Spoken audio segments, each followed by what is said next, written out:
ਗੁਰਤਾ ਗੱਦੀ ਗੁਰੂ ਅਰਜਨ ਦੇਵ ਮਹਾਰਾਜ ਜੀ ਨੂੰ ਬਖਸ਼ਿਸ਼ ਕਰਕੇ ਦੇਖਿਆ ਨਾ, ਜਦੋਂ ਗੁਰੂ ਰਾਮਦਾਸ ਮਹਾਰਾਜ ਜੀ ਨੇ ਵੀ ਸਾਡਾ ਹੁਣ ਅੰਤ ਸਮਾਂ ਨਜ਼ਦੀਕ ਆ ਰਿਹਾ ਹੈ, ਤੇ ਪਾਤਸ਼ਾਹ ਆਪਣੇ ਧਰਮ ਪਤਨੀ ਅਤੇ ਸਪੁੱਤਰ ਦੋਨਾਂ ਨੂੰ ਨਾਲ ਲੈ ਕੇ ਗੋਇੰਦਵਾਲ ਸਾਹਿਬ ਚਲੇ ਗਏ। ਗੋਇੰਦਵਾਲ ਸਾਹਿਬ ਮੋਹਨ ਜੀ ਤੇ ਮੋਹਰੀ ਜੀ ਨੂੰ ਸੱਦਿਆ ਤੇ ਉਹਨਾਂ ਨੂੰ ਸਾਰਾ ਜੋ ਹੈ ਆਉਣ ਵਾਲਾ ਸਮਾਂ ਉਹਨਾਂ ਨੂੰ ਦੱਸ ਦਿੱਤਾ ਵੀ ਸਾਡਾ ਹੁਣ ਜਾਣ ਦਾ ਸਮਾਂ ਹੈ, ਤੇ ਸਾਡਾ ਜਿਹੜਾ ਵੱਡਾ ਪੁੱਤਰ ਹੈ ਉਹ ਅਰਜਨ ਦਾ ਬੜਾ ਵਿਰੋਧ ਕਰਦਾ ਹੈ। ਇਸੇ ਲਈ ਅਸੀਂ ਅੰਮ੍ਰਿਤਸਰ ਤੋਂ ਗੋਇੰਦਵਾਲ ਸਾਹਿਬ ਆ ਗਏ ਹਾਂ, ਸਾਡਾ ਸਮਾਂ ਬਹੁਤ ਨਜ਼ਦੀਕ ਹੈ। ਤੋ ਇਸੇ ਤਰ੍ਹਾਂ ਕੁਛ ਦਿਨ ਦੀਵਾਨ ਸਜਦੇ ਰਹੇ, ਸੰਗਤਾਂ ਨੂੰ ਨਹੀਂ ਕੁਛ ਵੀ ਦੱਸਿਆ, ਕੇਵਲ ਮੋਹਨ ਜੀ ਤੇ ਮੋਹਰੀ ਨੂੰ ਦੱਸਿਆ, ਨਾ ਆਪਣੇ ਧਰਮ ਪਤਨੀ ਨੂੰ ਦੱਸਿਆ ਤੇ ਨਾ ਹੀ ਅਜੇ ਅਰਜਨ ਦੇਵ ਨੂੰ ਕੁਛ ਦੱਸਿਆ ਸੀ ਆਪਣੇ ਅੰਤ ਸਮੇਂ ਦੇ ਬਾਰੇ। ਤੋ ਪਾਤਸ਼ਾਹ ਜੀ ਇਕਾਂਤਵਾਸ ਉਹਨਾਂ ਨੇ ਕਰ ਲਿਆ, ਅੰਦਰ ਕਮਰੇ ਵਿੱਚ ਜਾ ਕੇ ਉਹ ਵਿਸ਼ਰਾਮ ਕਰਨ ਲੱਗ ਪਏ, ਕਿਸੇ ਨੂੰ ਕੁਝ ਪਤਾ ਨਹੀਂ। ਤੇ ਮੇਰੇ ਸ਼ਹਿਨਸ਼ਾਹ ਨਿਰੰਕਾਰ ਦੇ ਵਿੱਚ ਅਭੇਦ ਹੋ ਗਏ। ਨਾਨਕ ਲੀਨ ਭਇਓ ਗੋਬਿੰਦ ਸਿਉ ਜਿਉ ਪਾਨੀ ਸੰਗ ਪਾਨੀ। ਨਿਰੰਕਾਰ ਵਿੱਚ ਅਭੇਦ ਹੋ ਗਏ ਜਦੋਂ ਪਤਾ ਲੱਗਿਆ ਭਾਈ ਮੋਹਨ ਜੀ ਤੇ ਭਾਈ ਮੋਹਰੀ ਜੀ, ਜਿਹੜੇ ਗੁਰੂ ਅਰਜਨ ਦੇਵ ਮਹਾਰਾਜ ਜੀ ਦੇ ਮਾਮਾ ਜੀ ਸਨ, ਜਦੋਂ ਉਹਨਾਂ ਨੂੰ ਇਹ ਸਾਰਾ ਪਤਾ ਲੱਗਿਆ ਤੇ ਉਹਨਾਂ ਨੇ ਜਗਤ ਮਾਤਾ ਜੀ ਨੂੰ ਵੀ ਦੱਸਿਆ, ਅਰਜਨ ਦੇਵ ਨੂੰ ਵੀ ਦੱਸਿਆ ਵੀ ਸਾਨੂੰ ਤਾਂ ਪਾਤਸ਼ਾਹ ਨੇ ਪਹਿਲਾਂ ਹੀ ਦੱਸ ਦਿੱਤਾ ਸੀ, ਤੇ ਹੁਣ ਸਾਨੂੰ ਹੁਕਮ ਹੋਇਆ ਸੀ ਵੀ ਸਾਡੇ ਜਾਣ ਤੋਂ ਬਾਅਦ ਕਿਸੇ ਨੇ ਰੋਣਾ ਜਾਂ ਕਰਲਾਉਣਾ ਨਹੀਂ, ਕਿਸੇ ਨੇ ਨਹੀਂ ਰੋਣਾ, ਸਗੋਂ ਪਰਮੇਸ਼ਰ ਦੇ ਨਾਮ ਦਾ ਜਾਪ ਕਰਨਾ, ਸਿਮਰਨ ਕਰਨਾ, ਵਾਹਿਗੁਰੂ ਸਤਨਾਮ ਵਾਹਿਗੁਰੂ ਦਾ ਜਾਪ ਕਰੋ, ਜਪਜੀ ਸਾਹਿਬ ਦਾ ਜਾਪ ਕਰੋ, ਜਿੰਨਾ ਹੋ ਸਕਦਾ ਬਾਣੀ ਦਾ ਜਾਪ ਕਰਿਓ, ਪਰ ਕਿਸੇ ਨੇ ਵਿਰਲਾਪ ਨਹੀਂ ਕਰਨਾ। ਆਪਾਂ ਬਾਣੀ ਵਿੱਚ ਵੀ ਬਹੁਤ ਜਗ੍ਹਾ ਸਾਨੂੰ ਪ੍ਰਮਾਣ ਮਿਲਦੇ ਨੇ, ਪੜ੍ਹਦੇ ਹਾਂ, ਸੁਣਦੇ ਹਾਂ, ਮਤ ਮੈਂ ਪਿੱਛੇ ਕੋਈ ਰੋਵ ਸੀ ਸੋ ਮੈਂ ਮੂਲ ਨਾ ਭਾਇਆ। ਤੇ ਗੁਰੂ ਰਾਮਦਾਸ ਮਹਾਰਾਜ ਪਹਿਲਾਂ ਹੀ ਮੋਹਨ ਜੀ ਤੇ ਮੋਹਰੀ ਜੀ ਨੂੰ ਕਹਿ ਗਏ ਸਨ ਵੀ ਸਾਡੀ ਜਾਣ ਤੋਂ ਬਿਨਾਂ ਬਾਅਦ ਵਿੱਚ ਕਿਸੇ ਨੇ ਵਿਰਲਾਪ ਨਹੀਂ ਕਰਨਾ, ਕਿਉਂਕਿ ਵਿਰਲਾਪ ਉਹਨਾਂ ਦਾ ਹੁੰਦਾ ਹੈ ਵੀ ਜਿਹੜੇ ਸੰਸਾਰ ਵਿੱਚੋਂ ਅਧੂਰੇ ਜਾਂਦੇ ਨੇ, ਜਿਨ੍ਹਾਂ ਦੇ ਪੱਲੇ ਕੁਛ ਨਹੀਂ। ਭਗਤ ਕਬੀਰ ਜੀ ਕਹਿੰਦੇ ਨੇ ਨਾ, ਕਬੀਰ ਸੰਤ ਮੂਏ ਕਿਆ ਰੋਈ ਹੈ ਜੋ ਆਪਣੇ ਗ੍ਰਹਿ ਜਾਏ। ਕਹਿੰਦੇ ਜਿਹੜੇ ਸਾਧੂ ਨੇ, ਮਹਾਤਮਾ ਨੇ, ਪਰਮੇਸ਼ਰ ਦੇ ਪਿਆਰੇ ਨੇ, ਪੀਰ ਪੈਗੰਬਰ ਔਲੀਏ ਗੌਸ ਕੁਤਬ ਗੰਧਰਵ ਜਿੰਨੇ ਨੇ, ਇਹਨਾਂ ਦੇ ਮਰਨ ਤੇ ਕਾਹਦਾ ਰੋਣਾ? ਕਿਉਂ? ਜੋ ਆਪਣੇ ਗ੍ਰਹਿ ਜਾਏ, ਉਹਦੇ ਆਪਣੇ ਘਰ ਜਾਂਦੇ ਨੇ, ਜਿਹੜਾ ਅਸਲ ਘਰ ਹੈ ਉੱਥੇ ਜਾਂਦੇ ਨੇ। ਫਿਰ ਭਗਤ ਜੀ ਕਹਿੰਦੇ ਨੇ ਰੋਵੋ ਸਾਕਤ ਬਾਪਰੇ, ਜੇ ਰੋਣਾ ਹੈ ਨਾ ਉਹਨਾਂ ਨੂੰ ਰੋਵੋ ਜਿਹੜੇ ਸਾਕਤ ਨੇ, ਜਿਨ੍ਹਾਂ ਦਾ ਸਾਰਾ ਜੀਵਨ ਵਿਅਰਥ ਹੋ ਗਿਆ, ਜੋ ਹੱਟ ਹੈ ਹਾਟ ਵਿਕਾਏ, ਜਿਹੜੇ ਅੱਜ ਇੱਥੇ ਕੱਲ ਉੱਥੇ ਦਰ ਦਰ ਤੇ ਜਿਹੜੇ ਭਟਕਦੇ ਫਿਰਦੇ ਨੇ ਨਾ, ਭਗਤ ਜੀ ਕਹਿੰਦੇ ਨੇ ਉਹਨਾਂ ਨੂੰ ਰੋਇਆ ਕਰੋ। ਪਰਮੇਸ਼ਰ ਦੇ ਪਿਆਰਿਆਂ ਨੂੰ ਕਦੇ ਵੀ ਉਹਨਾਂ ਦੇ ਜਾਣ ਤੋਂ ਬਾਅਦ ਵਿਰਲਾਪ ਨਹੀਂ ਕਰਨਾ। ਤੇ ਗੁਰੂ ਰਾਮਦਾਸ ਮਹਾਰਾਜ ਜੀ ਨੇ ਵੀ ਇਹੀ ਹੁਕਮ ਕੀਤਾ। ਜਦੋਂ ਸਾਰਿਆਂ ਨੂੰ ਦੱਸ ਦਿੱਤਾ, ਕਿਸੇ ਨੇ ਵਿਰਲਾਪ ਨਾ ਕੀਤਾ, ਤੇ ਬਾਣੀ ਦਾ ਸਿਮਰਨ, ਨਾਮ ਦਾ ਸਿਮਰਨ, ਜਪਜੀ ਸਾਹਿਬ ਦੇ ਪਾਠ ਹੋਣ ਲੱਗ ਪਏ, ਔਰ ਹੌਲੀ ਹੌਲੀ ਸੰਗਤਾਂ ਨੂੰ ਪਤਾ ਲੱਗਣ ਲੱਗਾ ਬੇਅਥਾਹ ਇਕੱਠ ਗੋਇੰਦਵਾਲ ਸਾਹਿਬ ਦੇ ਵਿੱਚ ਹੋ ਗਿਆ। ਇੱਧਰੋਂ ਅੰਮ੍ਰਿਤਸਰ ਤੋਂ ਨਾ ਜਦੋਂ ਪਤਾ ਲੱਗਾ ਪ੍ਰਿਥੀ ਚੰਦ ਨੂੰ, ਕਿਉਂਕਿ ਪ੍ਰਿਥੀ ਚੰਦ ਦੇ ਹੱਥ ਦੇ ਵਿੱਚ ਅੰਮ੍ਰਿਤਸਰ ਦੇ ਉਸਾਰੀ ਹੋ ਰਹੀ ਸੀ, ਤੇ ਉਹ ਸਾਰਾ ਪ੍ਰਬੰਧ ਪ੍ਰਿਥੀ ਚੰਦ ਦੇ ਹੱਥ ਵਿੱਚ ਸੀ। ਜਾਂ ਇਉਂ ਕਹਿ ਲਈਏ, ਮਾਇਆ ਦਾ ਜਿੰਨਾ ਵੀ ਪ੍ਰਬੰਧ ਸੀ ਨਾ, ਮਾਇਆ ਲਿਆਉਣੀ ਤੇ ਮਾਇਆ ਨੂੰ ਖਰਚ ਕਰਨਾ, ਉਹ ਸਾਰਾ ਹੀ ਪ੍ਰਬੰਧ ਪ੍ਰਿਥੀ ਚੰਦ ਦੇ ਹੱਥ ਵਿੱਚ, ਉਹਨੇ ਆਪਣੇ ਹੱਥ 'ਚ ਰੱਖਿਆ ਹੋਇਆ ਸੀ। ਜਦੋਂ ਇਹਨੂੰ ਪਤਾ ਲੱਗਾ ਵੀ ਗੁਰਦੇਵ ਪਿਤਾ ਜੀ ਨਿਰੰਕਾਰ ਵਿੱਚ ਅਭੇਦ ਹੋ ਗਏ ਨੇ, ਤੇ ਇਹ ਵੀ ਗੋਇੰਦਵਾਲ ਸਾਹਿਬ ਆ ਗਏ, ਹੁਣ ਇਹਨਾਂ ਨੇ ਇੱਥੇ ਰੌਲਾ ਪਾਉਣਾ ਸ਼ੁਰੂ ਕਰ ਦਿੱਤਾ ਵੀ ਪਿਤਾ ਜੀ ਤਾਂ ਬਿਲਕੁਲ ਤੰਦਰੁਸਤ ਸਨ ਜਦੋਂ ਅੰਮ੍ਰਿਤਸਰ ਤੋਂ ਚੱਲੇ ਸਨ, ਗੋਇੰਦਵਾਲ ਆ ਕੇ ਐਡੀ ਛੇਤੀ ਕੀ ਹੋ ਗਿਆ ਜੋ ਇਹਨਾਂ ਨੇ ਸਰੀਰ ਛੱਡ ਦਿੱਤਾ। ਤੋ ਇਸ ਤਰ੍ਹਾਂ ਦੇ ਵੀ ਪ੍ਰਮਾਣ ਮਿਲਦੇ ਨੇ ਵੀ ਇਹਨਾਂ ਨੇ ਅਰਜਨ ਦੇਵ ਜੀ ਦੇ ਉੱਤੇ ਇਲਜ਼ਾਮ ਵੀ ਲਾਉਣੇ ਸ਼ੁਰੂ ਕਰ ਦਿੱਤੇ ਵੀ ਸ਼ਾਇਦ ਇਹਨਾਂ ਨੇ ਪਿਤਾ ਜੀ ਨੂੰ ਕੁਛ ਕਰ ਦਿੱਤਾ ਹੈ, ਨਹੀਂ ਤਾਂ ਪਿਤਾ ਜੀ ਬਿਲਕੁਲ ਠੀਕ ਸਨ, ਐਡੀ ਛੇਤੀ ਉਹਨਾਂ ਨੇ ਸਰੀਰ ਕਿਵੇਂ ਤਿਆਗ ਦਿੱਤਾ। ਬਹੁਤ ਗਲਤ ਪ੍ਰਚਾਰ, ਭੰਡੀ ਪ੍ਰਚਾਰ ਕਰਨਾ ਸ਼ੁਰੂ ਕਰ ਦਿੱਤਾ। ਸੰਗਤਾਂ ਦੇ ਵਿੱਚ ਕਈ ਤਰ੍ਹਾਂ ਦੇ ਵਿਚਾਰ ਪੈਦਾ ਹੋ ਗਏ ਵੀ ਸ਼ਾਇਦ ਪ੍ਰਿਥੀ ਚੰਦ ਗੁਰੂ ਸਾਹਿਬ ਦੇ ਵੱਡੇ ਸਾਹਿਬਜ਼ਾਦੇ ਨੇ, ਉਹ ਸੱਚ ਹੀ ਨਾ ਕਹਿੰਦੇ ਹੋਣ।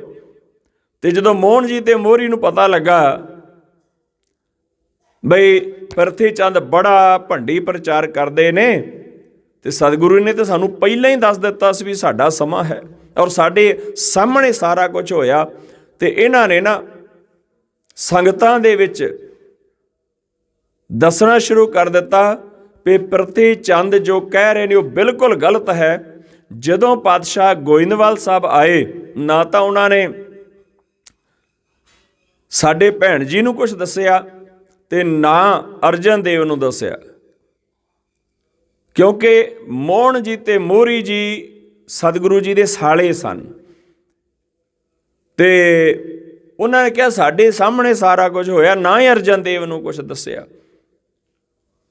ਸਾਨੂੰ ਦੋਹਾਂ ਨੂੰ ਦੱਸ ਦਿੱਤਾ ਸੀ ਵੀ ਸਾਡਾ ਸਮਾਂ ਨੇੜੇ ਹੈ, ਇਹਨਾਂ ਨੂੰ ਹਜੇ ਨਾ ਦੱਸਿਓ, ਤੇ ਜਦੋਂ ਅਸੀਂ ਸਰੀਰ ਤਿਆਗ ਦਿਆਂਗੇ ਫਿਰ ਆਪੇ ਹੀ ਪਤਾ ਲੱਗ ਜਾਣਾ।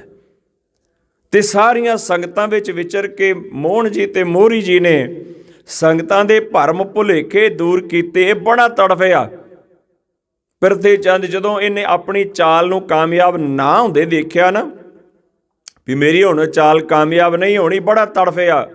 ਔਰ ਇਹਨੇ ਇੱਥੇ ਫੇਰ ਗੁਰਤਾ ਗੱਦੀ ਵਾਲੀ ਗੱਲ ਛੇੜ ਲਈ ਵੀ ਜਿਹੜਾ ਵੱਡਾ ਪੁੱਤਰ ਹੁੰਦਾ ਉਹ ਪੱਗ ਦਾ ਹੱਕਦਾਰ ਹੁੰਦਾ, ਤੇ ਗੁਰਤਾ ਗੱਦੀ ਮੈਨੂੰ ਮਿਲਣੀ ਚਾਹੀਦੀ ਸੀ, ਗੁਰਤਾ ਗੱਦੀ ਵੀ ਇਹ ਲੈ ਗਿਆ। ਤੇ ਗੁਰਤਾ ਗੱਦੀ ਬਚਾਉਣ ਵਾਸਤੇ ਹੋ ਸਕਦਾ ਪਿਤਾ ਜੀ ਨੂੰ ਕੁਛ ਇਹਨੇ ਕਰ ਦਿੱਤਾ ਹੋਵੇ। ਜਦੋਂ ਬਹੁਤ ਰੌਲਾ ਪੈ ਗਿਆ ਨਾ, ਸੰਗਤਾਂ ਦਾ ਬੜਾ ਵਿਸ਼ਾਲ ਇਕੱਠ ਜਿਹੜਾ ਵੀ ਸੁਣਦਾ ਸੀ ਉਹ ਆਇਆ। ਤੇ ਮੋਹਨ ਜੀ ਤੇ ਮੋਹਰੀ ਜੀ ਨੇ ਇਹਨੂੰ ਸਮਝਾਇਆ ਵੀ ਅਜੇ ਸਤਿਗੁਰੂ ਦੇ ਸਰੀਰ ਦਾ ਆਪਾਂ ਸੰਸਕਾਰ ਕਰ ਲਈਏ, ਉਸ ਤੋਂ ਬਾਅਦ ਅਗਲੀ ਗੱਲ ਜਿਹੜੀ ਤੂੰ ਕਹਿੰਦਾ ਉਹ ਦੇਖ ਲਵਾਂਗੇ, ਕਰ ਲਵਾਂਗੇ, ਕੋਈ ਗੱਲ ਨਹੀਂ, ਰੌਲਾ ਨਾ ਪਾ। ਅਜੇ ਤਾਂ ਸਤਿਗੁਰੂ ਦਾ ਸਰੀਰ ਦਾ ਵੀ ਸੰਸਕਾਰ, ਅੰਤਮ ਸੰਸਕਾਰ ਹੋਣਾ, ਤੂੰ ਪਹਿਲਾਂ ਹੀ ਰੌਲਾ ਪਾ ਕੇ ਬਹਿ ਗਏ।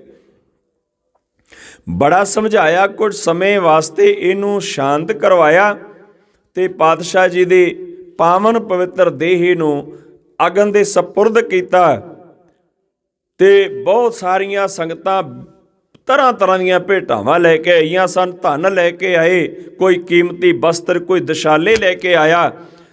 ਤੇ ਜਦੋਂ ਇਹਨੇ ਦੇਖਿਆ ਨਾ ਬਹੁਤ ਚੜਾਵਾ ਚੜ੍ਹ ਗਿਆ। ਹੁਣ ਗੁਰੂ ਪਿਤਾ ਦੇ ਨਾਲ ਸੱਚਾਈ ਤੇ ਇਹ ਸੀ, ਕੋਈ ਪਿਆਰ ਨਹੀਂ ਸੀ ਪ੍ਰਿਥੀ ਚੰਦ ਦਾ, ਬਸ ਇਹਦਾ ਪਿਆਰ ਸੀ ਗੁਰਤਾ ਦੀ ਗੱਦੀ ਮਿਲ ਜਾਏ। ਜਿੰਨੀਆਂ ਭੇਟਾਵਾਂ ਗੁਰੂ ਸਾਹਿਬ ਦੇ ਅੱਗੇ ਚੜ੍ਹਦੀਆਂ ਸਨ ਜਾਂ ਜਿੰਨੀਆਂ ਭੇਟਾਵਾਂ ਅੱਜ ਅਰਜਨ ਦੇਵ ਦੇ ਅੱਗੇ ਚੜ੍ਹਦੀਆਂ ਨੇ, ਉਹ ਸਾਰੀਆਂ ਮੈਨੂੰ ਲੋਕ ਮੱਥੇ ਟੇਕਣ ਤੇ ਮੇਰੇ ਅੱਗੇ ਭੇਟਾਵਾਂ ਚੜ੍ਹਨ ਸਾਰੀਆਂ। ਮੈਂ ਇਹਨਾਂ ਭੇਟਾਵਾਂ ਦਾ, ਇਹ ਧਨ ਦਾ ਮੈਂ ਵਾਰਸ ਬਣਾ। ਤੇ ਅੰਤਮ ਸੰਸਕਾਰ ਹੋ ਗਿਆ। ਉਸ ਤੋਂ ਬਾਅਦ ਇਹਨੇ ਫੇਰ ਰੌਲਾ ਪਾ ਲਿਆ ਬਈ ਮੈਂ ਵੱਡਾ ਪੁੱਤਰ ਹਾਂ, ਇਹ ਜਿੰਨਾ ਧਨ ਦੌਲਤ ਹੈ ਇਹਦਾ ਹੱਕਦਾਰ ਮੈਂ ਹਾਂ।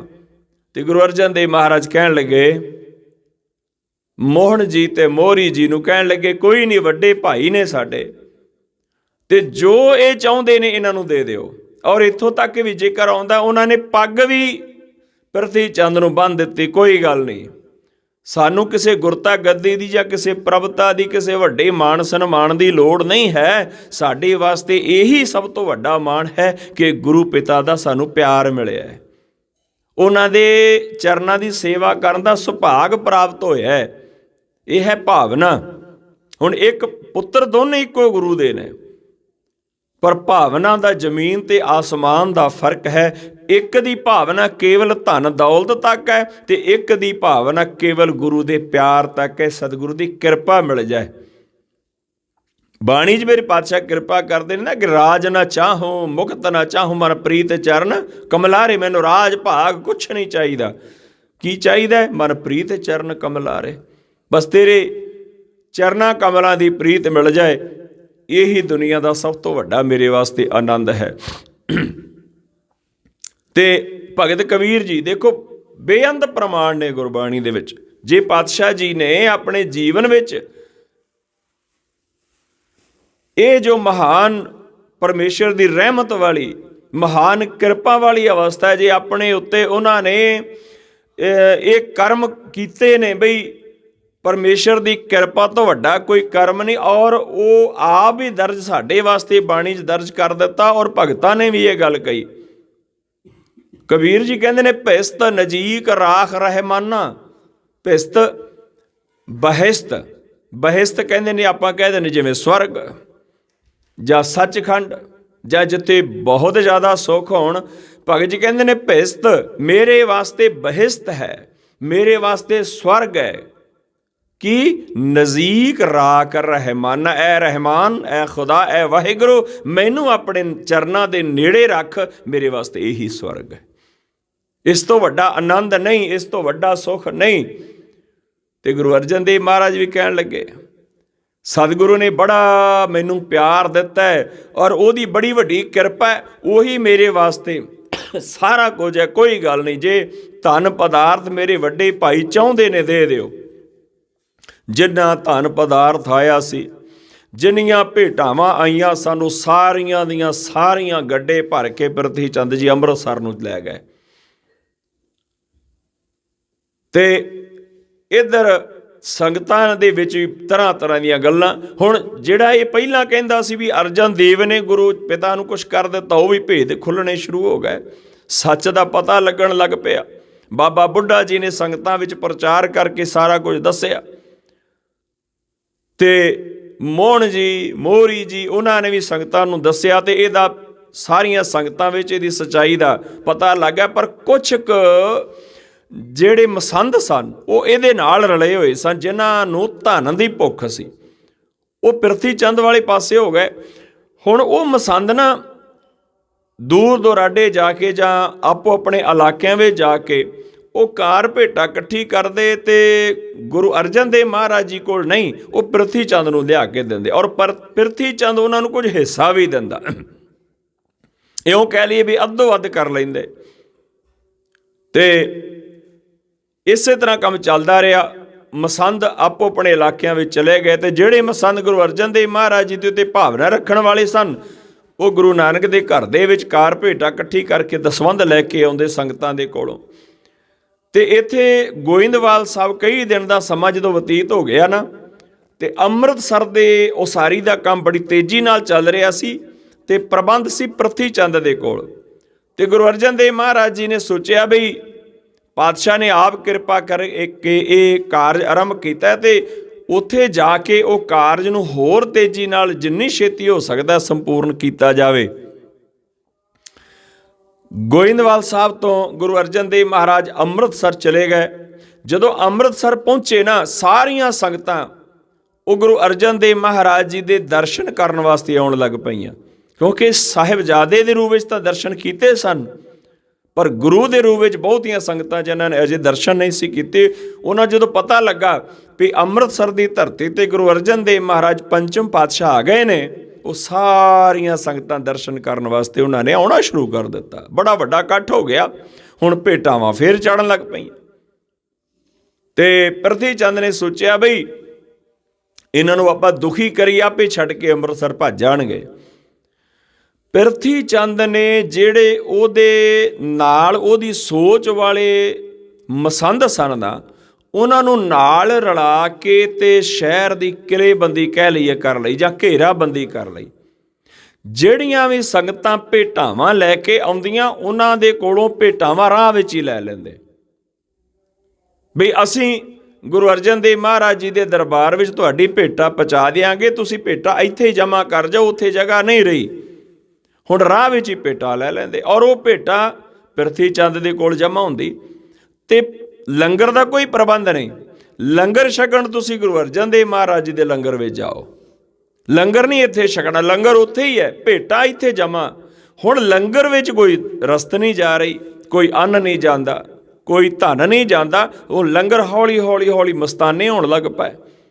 ਜਿੱਥੇ 36 ਪ੍ਰਕਾਰ ਦੇ ਭੋਜਨ ਮਿਲਦੇ ਸਨ, ਉੱਥੇ ਹੁਣ ਇਤਿਹਾਸ ਵਿੱਚ ਜ਼ਿਕਰ ਆਉਂਦਾ ਕੇਵਲ ਛੋਲਿਆਂ ਦੀ ਆਟੇ ਦੇ ਬਸ ਪ੍ਰਸ਼ਾਦੇ ਬਣਦੇ, ਉਹ ਵੀ ਕਿਸੇ ਨੂੰ ਇੱਕ ਮਿਲ ਜਾਂਦਾ, ਕਿਸੇ ਨੂੰ ਅੱਧਾ ਮਿਲ ਜਾਂਦਾ, ਔਰ ਕਦੇ ਕਦੇ ਤਾਂ ਬਿਲਕੁਲ ਹੀ ਮਸਤਾਨੇ ਹੁੰਦੇ। ਅਤੇ ਇਸ ਤਰ੍ਹਾਂ ਹਾਲ ਹੋ ਗਿਆ ਲੰਗਰ ਦਾ, ਔਰ ਬਾਹਰ ਸਾਰੀਆਂ ਰਸਤਾਂ ਜੋ ਹੈ ਇਹ ਪ੍ਰਿਥੀ ਚੰਦ ਨੇ ਇਕੱਠੀਆਂ ਕਰਨੀਆਂ ਸ਼ੁਰੂ ਕਰ ਦਿੱਤੀਆਂ।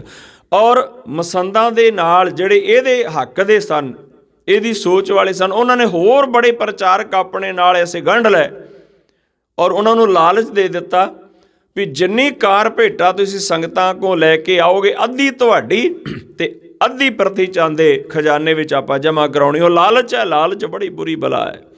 ਬੜੇ ਲੋਕ ਪ੍ਰਿਥੀ ਚੰਦ ਦੇ ਨਾਲ ਮਸੰਦ, ਜਿਹੜੀਆਂ ਭਾਵਨਾ ਵਾਲੀਆਂ ਸੰਗਤਾਂ ਸੀ ਉਹ ਨਹੀਂ, ਜਿਹੜੇ ਲਾਲਚੀ ਮਸੰਦ ਸਨ ਉਹ ਪ੍ਰਿਥੀ ਚੰਦ ਦੇ ਨਾਲ ਜੁੜਨੇ ਸ਼ੁਰੂ ਹੋ ਗਏ। ਇੱਧਰ ਨਾ ਇੱਕ ਦਿਨ ਭਾਈ ਗੁਰਦਾਸ ਜੀ ਗੋਇੰਦਵਾਲ ਸਾਹਿਬ ਤੋਂ ਗੁਰੂ ਅਰਜਨ ਦੇਵ ਮਹਾਰਾਜ ਜੀ ਦੇ ਦਰਸ਼ਨ ਕਰਨ ਵਾਸਤੇ ਅੰਮ੍ਰਿਤਸਰ ਆਏ। ਜਦੋਂ ਅੰਮ੍ਰਿਤਸਰ ਆਏ ਨਾ, ਤੇ ਜਿਵੇਂ ਪਾਤਸ਼ਾਹ ਜੀ ਦਾ ਫਰਮਾਨ ਹੈ, ਪਹਿਲਾਂ ਪੰਗਤ ਤੇ ਫੇਰ ਸੰਗਤ, ਵੀ ਪਹਿਲਾਂ ਲੰਗਰ ਵਿੱਚ ਜਾਓ, ਲੰਗਰ ਦੇ ਵਿੱਚੋਂ ਭੋਜਨ ਛਕੋ, ਲੰਗਰ ਦੇ ਵਿੱਚੋਂ ਪ੍ਰਸ਼ਾਦਾ ਛਕੋ, ਉਸ ਤੋਂ ਬਾਅਦ ਤੁਸੀਂ ਸੰਗਤ ਕਰਨ ਵਾਸਤੇ ਅੰਦਰ ਆਉਣਾ। ਹੁਣ ਭਾਈ ਗੁਰਦਾਸ ਜੀ ਨੇ ਉਸ ਹੁਕਮ ਨੂੰ ਧਿਆਨ ਵਿੱਚ ਰੱਖਦਿਆਂ ਹੋਇਆਂ ਗੁਰੂ ਕੇ ਲੰਗਰ ਵਿੱਚ ਗਏ। ਸੋਚਿਆ ਵੀ ਚਲੋ ਲੰਗਰ ਦੇ ਵਿੱਚੋਂ ਭੋਜਨ ਛਕਦੇ ਹਾਂ ਅਤੇ ਉਸ ਤੋਂ ਬਾਅਦ ਦਰਸ਼ਨ ਕਰਦੇ ਹਾਂ ਗੁਰੂ ਅਰਜਨ ਦੇਵ ਮਹਾਰਾਜ ਜੀ ਦੇ, ਮੱਥਾ ਟੇਕਾਂਗੇ ਚੱਲ ਕੇ। ਹੁਣ ਜਦੋਂ ਲੰਗਰ ਵਿੱਚ ਗਏ, ਲੰਗਰ ਦੀ ਹਾਲਤ ਵੇਖ ਕੇ ਬੜੇ ਹੈਰਾਨ ਹੋਏ ਵੀ ਜਿੱਥੇ ਸਾਨੂੰ ਕਦੇ 36 ਪ੍ਰਕਾਰ ਦੇ ਭੋਜਨ ਮਿਲਦੇ ਸਨ, ਤਰ੍ਹਾਂ ਤਰ੍ਹਾਂ ਦੇ ਇੱਥੇ ਪਦਾਰਥ ਵਰਤੇ ਜਾਂਦੇ ਸਨ, ਖੀਰਾਂ ਵਰਤੀਆਂ ਜਾਂਦੀਆਂ ਸਨ, ਇੱਥੇ ਬੜੀਆਂ ਸੋਹਣੀਆਂ ਦਾਲਾਂ ਅਤੇ ਸਬਜ਼ੀਆਂ ਇੱਥੇ ਬਣਦੀਆਂ ਸਨ ਸੰਗਤਾਂ ਦੇ ਛਕਣ ਵਾਸਤੇ, ਅੱਜ ਇੱਥੇ ਕੁਛ ਵੀ ਨਹੀਂ। ਬੜੇ ਹੈਰਾਨ ਹੋਏ, ਪੁੱਛਿਆ ਵੀ ਐਸਾ ਕਿਉਂ ਹੈ, ਇਹ ਲੰਗਰ ਦੇ ਵਿੱਚ ਜੋ ਇੰਨੀ ਘਾਟ ਆ ਗਈ, ਕਾਰਨ ਕੀ ਬਣਿਆ? ਹੁਣ ਜਦੋਂ ਉੱਥੇ ਜਿਹੜੇ ਸੇਵਾਦਾਰ ਸਨ ਉਹਨਾਂ ਨੂੰ ਪੁੱਛਿਆ, ਉਹ ਕਹਿਣ ਲੱਗੇ ਜੀ ਰਸਤ ਬਹੁਤ ਘਟ ਗਈ। ਤੇ ਭਾਈ ਗੁਰਦਾਸ ਜੀ ਕਹਿਣ ਲੱਗੇ ਰਸਤ ਘਟ ਕਿਉਂ ਗਈ, ਕਾਰਨ ਕੀ ਬਣਿਆ? ਕਹਿੰਦੇ ਜੀ ਪਤਾ ਨਹੀਂ, ਇੱਥੇ ਤਾਂ ਰਸਤ ਹੀ ਨਹੀਂ ਆ ਰਹੀ, ਤੇ ਜੋ ਆਉਂਦੀ ਹੈ ਥੋੜ੍ਹੀ ਬਹੁਤ ਲੰਗਰ ਤਿਆਰ ਕਰ ਦਿੰਦੇ ਆ। ਭਾਈ ਗੁਰਦਾਸ ਜੀ ਇੱਥੋਂ ਚੱਲੇ ਨੇ, ਬਾਬਾ ਬੁੱਢਾ ਜੀ ਕੋਲ ਪਹੁੰਚੇ। ਬਾਬਾ ਬੁੱਢਾ ਜੀ ਨੂੰ ਪੁੱਛਿਆ ਵੀ ਬਾਬਾ ਜੀ ਲੰਗਰ ਇੰਨੇ ਮਸਤਾਨੇ ਕਿਉਂ ਨੇ, ਕਾਰਨ ਕੀ ਹੈ? ਇਸ ਲੰਗਰ ਦੇ ਵਿੱਚ ਤਾਂ 36 ਪ੍ਰਕਾਰ ਦੇ ਭੋਜਨ ਵਰਤਿਆ ਕਰਦੇ ਸਨ, ਇਸ ਲੰਗਰ ਦੇ ਵਿੱਚ ਤਾਂ ਦੁੱਧ ਦੀਆਂ ਖੀਰਾਂ ਵਰਤੀਆਂ ਜਾਂਦੀਆਂ ਸਨ, ਇਸ ਲੰਗਰ ਦੇ ਵਿੱਚ ਤਾਂ ਬੜੇ ਸਵਾਦਿਸ਼ਟ ਭੋਜਨ ਵਰਤਦੇ ਸਨ, ਕਾਰਨ ਕੀ ਹੋਇਆ? ਇਹ ਲੰਗਰ ਇੰਨੇ ਮਸਤਾਨੇ ਹੋ ਗਏ। ਤੇ ਬਾਬਾ ਬੁੱਢਾ ਜੀ ਨੇ ਫਿਰ ਸਾਰਾ ਪ੍ਰਕਰਨ ਦੱਸਿਆ। ਕਹਿਣ ਲੱਗੇ ਭਾਈ ਗੁਰਦਾਸ ਜੀ ਨੂੰ ਬਈ ਪ੍ਰਿਥੀ ਚੰਦ ਨੇ ਨਾਕੇਬੰਦੀ ਕਰ ਲਈ, ਘੇਰਾਬੰਦੀ ਕਰ ਲਈ ਹੈ ਸ਼ਹਿਰ ਦੀ, ਜਿੰਨੀ ਰਸਤ ਬਾਹਰੋਂ ਆਉਂਦੀ ਹੈ ਉਹ ਸਾਰੀ ਦੀ ਸਾਰੀ ਰਸਤ ਉਹ ਇਕੱਠੀ ਕਰ ਲੈਂਦੇ ਨੇ ਅਤੇ ਸੰਗਤਾਂ ਆ ਜਾਂਦੀਆਂ ਨੇ, ਅਤੇ ਹੁਣ ਅੱਗੇ ਰਸਤ ਕੋਈ ਆਉਂਦੀ ਨਹੀਂ। ਔਰ ਇੱਥੋਂ ਤੱਕ ਜ਼ਿਕਰ ਆਉਂਦਾ ਹੈ ਗੁਰੂ ਅਰਜਨ ਦੇਵ ਮਹਾਰਾਜ ਜੀ ਨੇ ਲੰਗਰ ਚਲਾਉਣ ਵਾਸਤੇ ਜਗਤ ਮਾਤਾ ਗੰਗਾ ਜੀ ਦੇ ਗਹਿਣੇ ਵੀ ਵੇਚ ਦਿੱਤੇ ਸਨ ਵੀ ਲੰਗਰ ਚੱਲੇ। ਹੁਣ ਕਿੰਨਾ ਕੁ ਚਿਰ, ਕੁਛ ਦਿਨ ਉਹ ਲੰਗਰ ਚੱਲਿਆ, ਮਾਤਾ ਜੀ ਦੇ ਗਹਿਣੇ ਵਿਕ ਗਏ। ਕੁਛ ਦਿਨ ਲੰਗਰ ਚੱਲਿਆ, ਲੰਗਰ ਦਾ ਫਿਰ ਉਹੀ ਹਾਲ ਹੋ ਗਿਆ। ਔਰ ਗੁਰੂ ਅਰਜਨ ਦੇਵ ਮਹਾਰਾਜ ਜੀ ਨੇ ਮੋਹਨ ਜੀ ਤੇ ਮੋਹਰੀ ਜੀ ਦੇ ਕੋਲੋਂ ਵੀ ਕੁਛ ਧਨ ਮੰਗਾਇਆ, ਪਰ ਕਿੰਨੇ ਕੁ ਦਿਨ ਚੱਲਦਾ ਲੰਗਰ? ਇਹ ਸਾਰੀ ਜੋ ਘਟਨਾਕ੍ਰਮ ਸੀ ਇਹ ਬਾਬਾ ਬੁੱਢਾ ਜੀ ਨੇ ਭਾਈ ਗੁਰਦਾਸ ਜੀ ਨੂੰ ਦੱਸਿਆ। ਤੇ ਭਾਈ ਗੁਰਦਾਸ ਜੀ ਕਹਿਣ ਲੱਗੇ ਫਿਰ ਆਪਾਂ ਨੂੰ ਕੁਛ ਕਰਨਾ ਚਾਹੀਦਾ। ਤੇ ਬਾਬਾ ਬੁੱਢਾ ਜੀ ਕਹਿੰਦੇ ਨੇ ਬਿਲਕੁਲ ਕਰਨਾ ਚਾਹੀਦਾ। ਹੁਣ ਇਹਨਾਂ ਨੇ ਸੋਚਿਆ ਵੀ ਆਪਾਂ ਹੁਣ ਸੰਗਤਾਂ ਨੂੰ ਜੋ ਹੈ ਸੱਚਾਈ ਤੋਂ ਅਵਗਤ ਕਰਾਈਏ ਵੀ ਜਿਹੜੀ ਤੁਹਾਡੀ ਕਾਰ ਭੇਟਾ ਹੈ, ਜਿਹੜਾ ਤੁਹਾਡਾ ਦਸਵੰਧ ਹੈ, ਗੁਰੂ ਨਾਨਕ ਦੇ ਦਰਬਾਰ ਵਾਸਤੇ ਤੁਸੀਂ ਦਸਵੰਧ ਕੱਢ ਕੇ ਲੈ ਕੇ ਆਉਂਦੇ ਹੋ, ਗੁਰੂ ਨਾਨਕ ਦੇ ਘਰ ਤੱਕ ਨਹੀਂ ਪਹੁੰਚਦਾ, ਉਹ ਰਾਹ ਵਿੱਚ ਹੀ ਉਹ ਖਾਧਾ ਪੀਤਾ ਜਾਂਦਾ ਹੈ। ਲਾਲਚੀ ਲੋਕਾਂ ਨੇ ਆਪਣੇ ਖਜ਼ਾਨੇ ਦੇ ਵਿੱਚ ਉਹ ਜੋ ਹੈ ਤੁਹਾਡਾ ਧਨ, ਤੁਹਾਡੀ ਭੇਟਾ ਉਹ ਆਪਣੇ ਖਜ਼ਾਨਿਆਂ ਵਿੱਚ ਜਮ੍ਹਾਂ ਕਰਨੀ ਸ਼ੁਰੂ ਕਰ ਦਿੱਤੀ ਹੈ।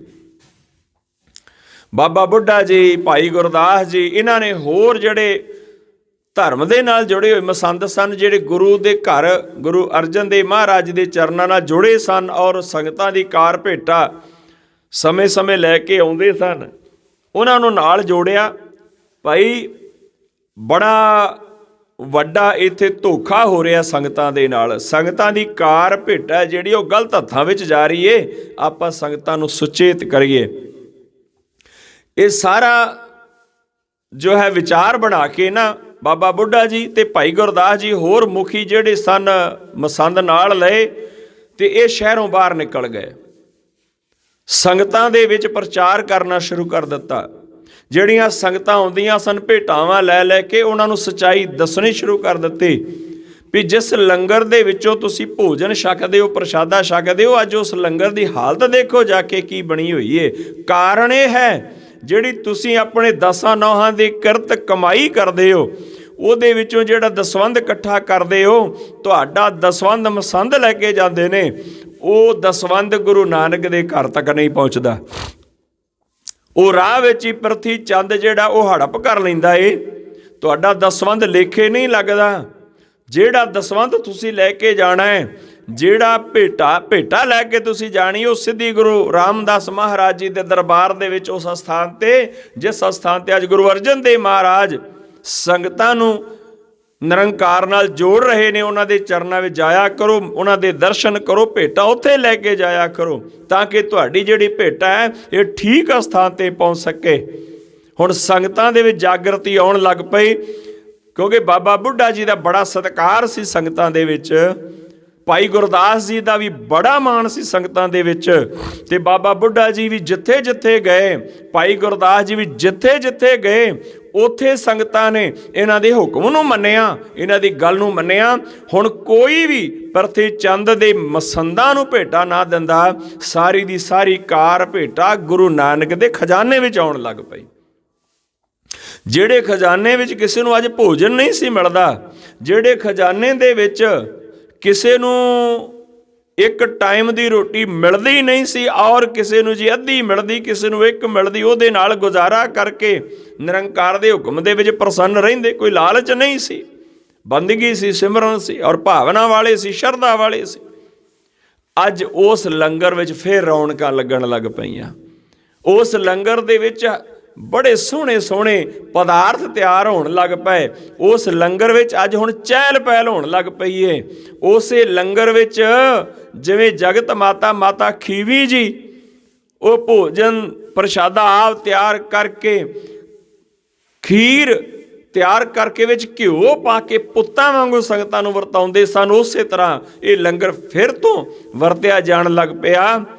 ਤੇ ਸੰਗਤਾਂ ਦੀ ਜਿਹੜੀ ਕਾਰ ਭੇਟਾ ਸੀ ਉਹ ਗੁਰੂ ਨਾਨਕ ਦੇ ਦਰ ਤੇ ਲੇਖੇ ਲੱਗ ਪਈ।